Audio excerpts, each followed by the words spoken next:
El poble de Sant Esteve de Llémena és el més habitat del terme amb molta diferència.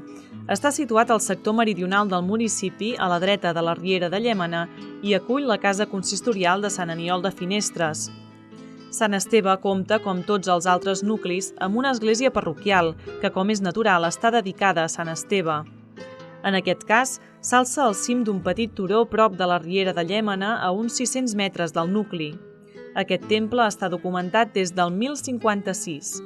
Devia ser una petita construcció romànica que segurament va estar en funcionament fins als terratrèmols dels anys 1427-1428, en què va quedar completament arrasat. A partir d'aquí es va reconstruir i al llarg del segle XVII es va ampliar.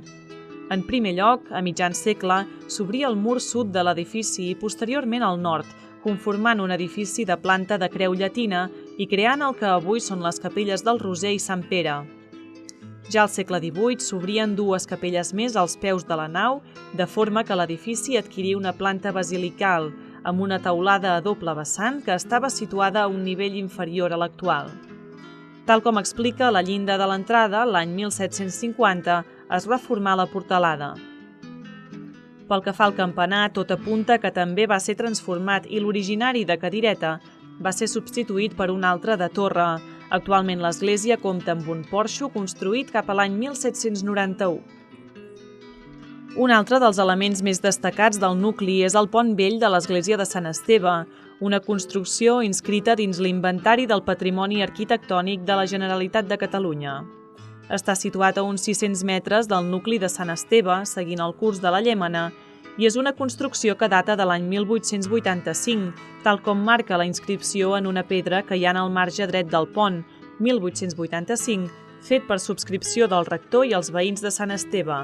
La tipologia estructural és la d'un pont arc rebaixat.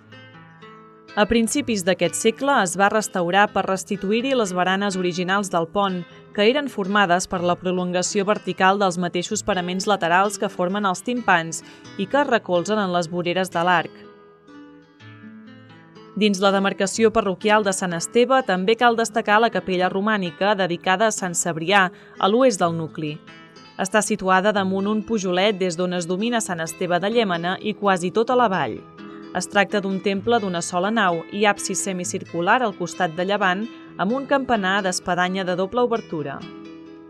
Tot i que està abandonada, una vegada a l'any s'organitza una pujada popular per penjar una senyera a una roca propera, que es pot albirar des de tot el nucli de Sant Esteve i la seva vall. A uns 300 metres al sud de Sant Cebrià encara hi ha un altre edifici romànic, la capella de Bell-lloc de Llémena, dedicada a la Mare de Déu i que a hores d'ara està en estat de ruïna. En aquest cas, la porta d'accés és d'arc de mig punt dovellada i compta amb una teulada a dos vessants. El campanar d'espadanya és de doble obertura i s'assenta sobre la façana que donava accés a la capella.